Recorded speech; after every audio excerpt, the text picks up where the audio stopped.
attention is something that is very important to all of us humans. It's a source of nourishment that has brought us here, wherever you might be in this moment. And attention is something that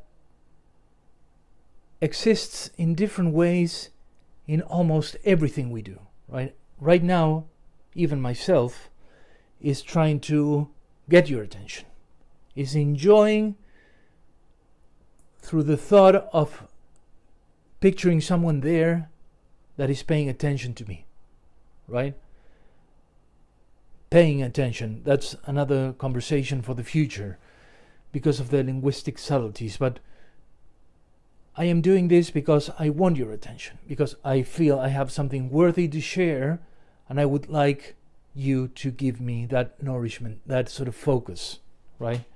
Even if I'm not editing the video like this, so you don't waste a single second of your life, I take my time, as you know, to walk the trails that stem from my heart and mind. Attention is a very interesting topic, and I think I'm going to create a series through which I'm going to dissect as much as I can, adding some humor, of course, because I won't turn into like a serious speaker ever, to dissect this wonderful thing that is attention, right? And today is going to be about art a little bit, because art is a subjective form of expression and a human enterprise, if you will. Let's leave aside like the notion of being a channel of higher muses and etc. that exists, but it's not the topic of this video right now. This is about art and how we deem and consider art, right? There's one sort of virus in the world right now that makes people think about art and the subjective nature of beauty in a very mathematical, sports-like manner. So, for instance, we have an objective way of assessing who the best is at running 100 meters, right? Because they can, it can be measured, and you can see at the same time who of the 8 running is the fastest. And then you can say, well, that guy in that competition was the best. But when we apply the same concept to art, and I'm going to use the audiovisual means right now, the series, right? You always read like, what's the best series of all times, right? Letting aside that virus of creating articles that feed off your attention to the article because it's linked to a passion and a process of identification you've gone through with the series.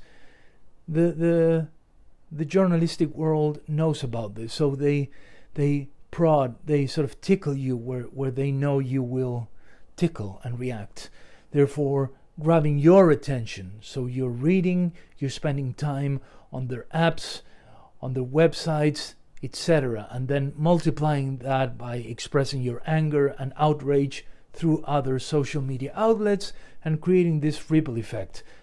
That's all attention. They want your attention, right?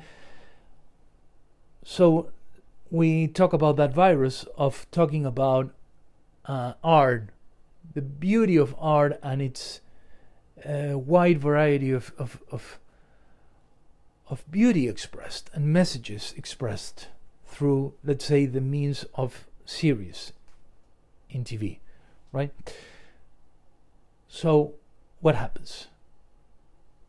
When you watch something and you spend a weekend binge watching, you're giving that something your attention, right? But at the same time, that thing, that series, which is an organism in itself, is giving you attention by keeping you engaged, right? You feel that you're getting something, you're giving the attention, but you're getting many things probably. You're getting many things from that. So it's a two-way highway in a way. and you create this relationship with the series. Right? We're not talking about the characters, just the series as a core of a sort of organism with which you start this relationship. And then if you really like that series, you identify with it. And then you will say, I love this series. And the next step is, okay, this is the best series ever because I love it so much, because I'm identified with it, because we have established this relationship of attention giving and taking, right? And now it has your full attention. Therefore, you label it as the best in the history of the world of series ever. So it's on the throne now. Then you find others who think like you, who think that's the best series ever. Better than The Sopranos, better than The Wire, better than The Shield, better than Better Call Saul, whatever that is, this is the best. And you create groups around this sort of cult. Once it's there, you will try to make it recognized by as many people as possible. But what do you get from that? You get attention, because other people will deem this series as the best as well. Therefore, there's a kind of a trickle-down effect of attention flowing onto you. There's that recognition of others saying, oh yeah, that's the best series ever, motherfucker. Oh yeah, and I'm the best motherfucker ever. Because I deem that series as the best, because I love it, because we give each other attention so much. And then you get showered by this bukkake of attention. And it drips on your mind, on your heart, perhaps on your body, depending on what activities you're doing at the same time. But that's a way in which attention manifests itself, and our need for it, in a very subtle way, undercover even. But that attention dynamic is still happening nonetheless. The series I love is the best in the world. And the more others recognize that basic dogma, the more attention by default I'll be getting, because they'll be recognizing my judgment about that series, which is the best in the world. So I'll stop myself there, because there's a lot to be said about attention. I don't want abuse of your attention, and I'm glad you're paying it to me, although I don't want money, right? I just want to share your attention. Let's share the attention. Let's not pay for it, because we're not capitalists here. We are humanists, believers in no system at all, because the free man or the free woman or the free it or the free cat, horse, whatever you call yourself, rules him, her, itself. So thank you for your attention. I hope it hasn't been too much, and thank you for following me. And consider following me if you're not. But of course, that's your decision, so you shouldn't at all heed my words. Just decide if you want to follow me or not, and once you have decided, act accordingly. I won't be mad, whatever your decision might be.